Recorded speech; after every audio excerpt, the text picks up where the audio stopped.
அந்த காலத்திலேயே மக்கள் எவ்வளவு நாகரிகமா வந்திருக்காங்க. நல்ல நீர் போறதுக்கும் தனி வழி, கழிவு நீர் போறதுக்கும் தனி வழி, எவ்வளவு நாகரிகமா வந்திருக்காங்க ஐயா. கண்டிப்பாப்பா, நம்மளுடைய தமிழ் மொழியானது ஒரு நாகரீகம் மிகுந்த ஒரு வாழ்க்கை தான் வாழ்ந்திருக்காங்கன்னு நான் சொல்ல விரும்புறேன்.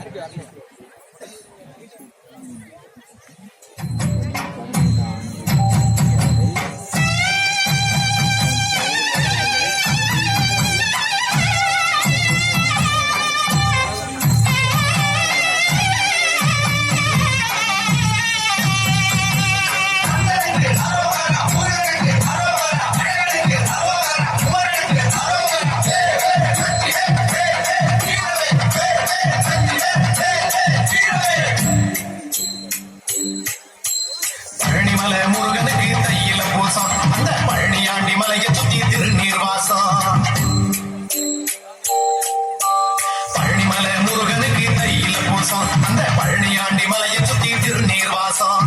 மலையோர ஊருக்குள்ளே என்னங்க சத்தம், மலையோர ஊருக்குள்ளே என்னங்க சத்தம். நம்ம மாமதுரை மேளத்தோட காவடியாட்டம், நம்ம மாமதுரை மேளத்தோட காவடியாட்டம். வேலுருகா வேலுருகா வேலுருகா வேலுருகா வேலுருகா வேலுருகா வேலுருகா.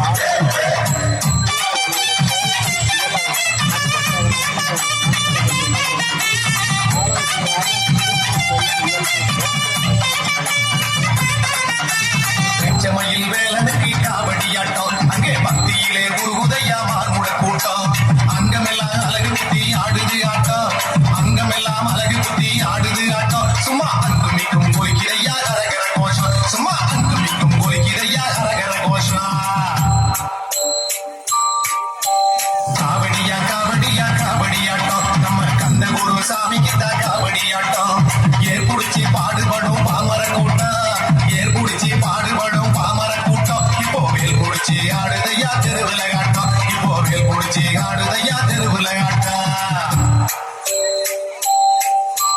பழனிமலை படிகளிலே பக்தரின் கூட்டம், அதை பார்க்க பார்க்க எல்லோருக்கும் பரவசமாகும். காவடிகள் ஆடி வரும் கந்தரின்